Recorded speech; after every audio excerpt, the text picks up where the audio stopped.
ನಮಸ್ಕಾರ. ಎಲ್ಲರೂ ಹೇಗಿದ್ದೀರಾ? ಎಲ್ಲರೂ ಆರಾಮಾಗಿದ್ದೀರಾ ಅಂತ ಭಾವಿಸ್ತೀನಿ. ಶಾಂಭವಿ.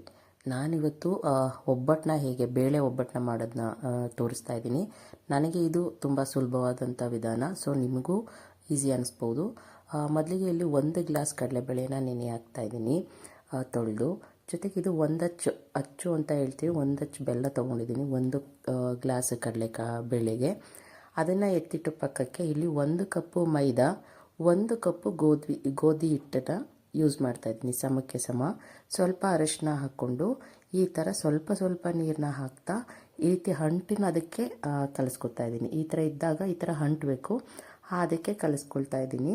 ಗೋಧಿ ಹಿಟ್ಟು ಹಾಕೋದ್ರಿಂದ ತುಂಬ ಚೆನ್ನಾಗಿ ಬರುತ್ತೆ, ಕಿತ್ತೋಗಲ್ಲ. ಚಿರೋಟಿ ರವೆಗಿಂತ ಇದು ಬೆಸ್ಟ್ ಮೆಥಡು ನನಗೆ. ಸೊ ಅದಾದಮೇಲೆ ಇಲ್ಲಿ ಒಂದು 3 ಸ್ಪೂನು ಎಣ್ಣೆನ ಹಾಕ್ಕೊಂಡಿದ್ದೀನಿ. 3 ಸ್ಪೂನ್ ಎಣ್ಣೆ ಹಾಕ್ಕೊಂಡು ಈ ಥರ ನೀಟಾಗಿ ಹೊಂದಿಸಿ ಅದನ್ನು ಎತ್ತಿಡ್ತೀನಿ. ಇನ್ನೇನು ಮಾಡಲ್ಲ, ಹಾಗೆ ಎತ್ತಿಡ್ತೀನಿ. ಹೂರ್ಣ ರೆಡಿ ಆಗೋವರೆಗೂ ಅದನ್ನು ಎಣ್ಣೆಯಲ್ಲಿ ನೆನೆಯಾಗಿ ಬಿಡ್ತೀನಿ. ಇಲ್ಲಿಗೆ ಬೇಳೆ ನೆಂದಿರೋದನ್ನು ಕಾದಿರೋ ನೀರಿಗೆ ಹಾಕಿ ಬೇಯಕ್ಕಿಟ್ಟಿದ್ದೀನಿ.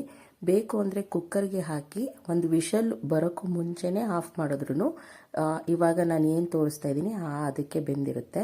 ಇಲ್ಲಾಂದರೆ ಈ ಥರ ಓಪನ್ ಪಾಟಲ್ಲಿ ಇಟ್ಟು ಅದಕ್ಕೆ ಬೇಯಿಸ್ಕೋಬೇಕು, ಅಲ್ಲಿಗೆ ಸರಿಯಾಗುತ್ತೆ. ಯಾಕಂದರೆ ನಾನು ಮಿಕ್ಸಿಯಲ್ಲಿ ರುಬ್ಕೊಳ್ತಾ ಇರೋದು, ಯಾವುದೇ ರೀತಿ ಫುಲ್ ಸಾಫ್ಟಾಗಿ ಒಲೆ ಮೇಲೆ ಇಟ್ಟು ಮಾಡ್ತಾಯಿಲ್ಲ.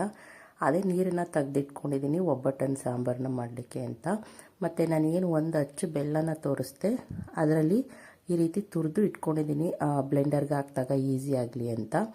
ಅದನ್ನು ಕಾಳು ಮತ್ತು ಬೆಲ್ಲನ ಸೇರಿಸಿ ಈ ಥರ ರುಬ್ಬಿಟ್ಕೊಂಡಿದ್ದೀನಿ. ಒರಳ್ಕಲ್ಲಿದ್ದರೆ ಒರಳ್ಕಲ್ಲಲ್ಲೂ ಇನ್ನೂ ಆರಾಮಾಗಿ ರುಬ್ಕೋಬೋದು. ಇಲ್ಲಿ ನಾನು ಸ್ವಲ್ಪ ಕಾಯಿನ ತೊಗೊಂಡಿದ್ದೀನಿ, ಏಲಕ್ಕಿ ಸೋಪು, ಓಂಕಾಳು ಇದಿಷ್ಟನ್ನು ಸೇರಿಸಿ ಏನು ಹೂರ್ಣನ ರೆಡಿ ಮಾಡಿದ್ದೆ ಅದಕ್ಕೆ ಹಾಕಿ ನೀಟಾಗಿ ಎಲ್ಲನೂ ಮಿಕ್ಸ್ ಮಾಡಿ ಎತ್ತಿಟ್ಕೊತಾ ಇದ್ದೀನಿ. ಅದಕ್ಕೆ ಇರಬೇಕು. ಇಲ್ಲ ತೆಳು ಇದೆ ಅಂತ ಅನಿಸ್ಬಿಟ್ರೆ ನಿಮಗೆ ಅದು ಗಟ್ಟಿಯಾಗೋವರೆಗೂ ಒಲೆ ಮೇಲಿಟ್ಟು ಮಾಡಬೇಕಾಗುತ್ತೆ. ಅದಕ್ಕೆ ಬೇಯಿಸ್ಕೋಬೇಕಾದ್ರೆ ಕಾಳು ಅಂತ ನೋಡ್ಕೋಬೇಕು. ಇಲ್ಲಿ ಈ ಥರ ಒಂದು ಪ್ಲಾಸ್ಟಿಕ್ ಕವರ್ನ ತೊಗೊಂಡಿದ್ದೀನಿ, ತುಂಬ ಈಸಿಯಾಗಿ ನಾವು ತಟ್ಬೋದು. ಅದಕ್ಕೆ ಈ ರೀತಿ ನೀಟಾಗಿ ಎಣ್ಣೆನ ಸಾವ್ಕೊಂಡಿದ್ದೀನಿ. ನಾವು ಎಷ್ಟು ಅಗಲಕ್ಕೆ ಒತ್ತೀವಿ ಅದ್ರ ಮೇಲೆ ನಾವು ಹಿಟ್ಟನ್ನು ತೊಗೊಂಡ್ರೆ ಸಾಕು. ನಾನು ಮೀಡಿಯಮ್ ಸೈಜಲ್ಲಿ ನಾನು ಒಬ್ಬಟ್ಟನ್ನ ತಟ್ತಾ ಇದ್ದೀನಿ.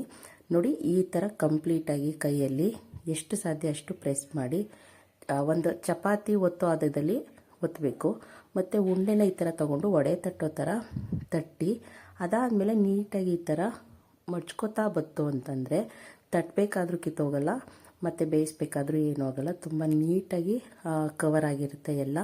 ಈ ಮೆಥಡ್ನ ಟ್ರೈ ಮಾಡಿ, ತುಂಬ ಈಸಿಯಾಗಿ ಬರುತ್ತೆ. ಒಂಥರ ಫ್ಲ್ಯಾಟಾಗಿ ತಟ್ಟಿ ಫ್ಲ್ಯಾಟಾಗಿ ಇಟ್ಟು ಮತ್ತೆ ತಟ್ಟಿದ್ರೆ ಒಂದು ಕಡೆನೂ ಕಿತ್ತೋಗದೆ ಇರೋ ಥರ ನೀಟಾಗಿ ಬರುತ್ತೆ. ಇವಾಗ ನಾನು ಏನು ಕವರ್ ಸಹಾಯದಿಂದ ಈ ರೀತಿ ಮಾಡ್ತಾಯಿದ್ದೀನಿ, ಹಾಗೂ ಮಾಡ್ಕೋಬೋದು. ಇಲ್ಲ ಕೈಯಲ್ಲೂ ಕೂಡ ಕವರ್ ಇಲ್ಲದೆ ನೀಟಾಗಿ ಪ್ರೆಸ್ ಮಾಡ್ತಾ ಬರ್ಬೋದು. ನೋಡಿ, ನೀಟಾಗಿ ಬಂದಿದೆ. ಮತ್ತು ಕಾದಿರೋ ತವದ ಮೇಲೆ ಹಂಚಿನ ಮೇಲೆ ಇಟ್ಟು ಎಣ್ಣೆ ಹಾಕಿ ಎರಡೂ ಸೈಡು ಬೇಯಿಸ್ಕೊತಾ ಇದ್ದೀನಿ. ಎತ್ಕೋಬೇಕಾದ್ರೆ ಈ ಥರ ಸೈಡನ್ನು ಸಹಾಯ ಮಾಡ್ಕೊಂಡು ಎತ್ಕೊಂಡ್ರೆ ಕಿತ್ತೋಗಲ್ಲ. ಒಂದೇ ಸಲ ಎತ್ತಕ್ಕೆ ಹೋದಾಗ ಕಿತ್ತೋದಾಗ ಆಗುತ್ತೆ, ಸಾಫ್ಟ್ ಇರುತ್ತಲ್ಲ. ಸೊ ಹಾಗಾಗಿ ನಮಗೆ ಯಾವ ಸೈಜ್ ಬೇಕೋ ಆ ಸೈಜ್ಗೆ ನೀವು ಒತ್ಕೋಬೋದು. ನಾನು ಒಂದು ಮೀಡಿಯಮ್ ಸೈಜಲ್ಲಿ ಒತ್ತಿದ್ದೀನಿ. ಇದು ನಾನು ಮಾಡ್ಕೊಳ್ಳುವಂಥ ಮೆಥಡು. ನನಗೆ ಇದು ತುಂಬ ಈಸಿ ಮೆಥಡು. ಈ ಮೆಥಡ್ನ ನೀವು ಫಾಲೋ ಮಾಡಿದ್ರೆ ಹೇಗೆ ಮಾಡಿದ್ರಿ ಅಂತ ಮರೆಯದೆ ಕಮೆಂಟ್ ಮೂಲಕ ತಿಳಿಸಿ. ಇಷ್ಟ ಆಗಿದ್ದರೆ ಲೈಕ್ ಮಾಡಿ, ಶೇರ್ ಮಾಡಿ. ಸಬ್ಸ್ಕ್ರೈಬ್ ಆಗಿಲ್ಲದೆ ಇರೋರು ಸಬ್ಸ್ಕ್ರೈಬ್ ಮಾಡ್ಕೊಳ್ಳಿ. ಈಗ ಯುಗಾದಿ ಹಬ್ಬ ಯಾವುದೇ ಹಬ್ಬ ಬಂದ್ರೂ ನಮ್ಮ ಕಡೆ ಎಸ್ಪೆಷಲಿ ಮಂಡ್ಯದ ಸೈಡು ಒಬ್ಬಟ್ಟನ್ನ ಮಾಡ್ತೀವಿ. ಸೊ ಯುಗಾದಿ ಹಬ್ಬಕ್ಕೆ ನೀವು ಮಾಡ್ಕೊಳ್ಳಿ. ಮರೆಯದೆ ಹೇಗೆ ಬಂತು ಅನ್ನೋದನ್ನು ನನಗೆ ಕಮೆಂಟ್ ಮೂಲಕ ತಿಳಿಸಿ. Thank you.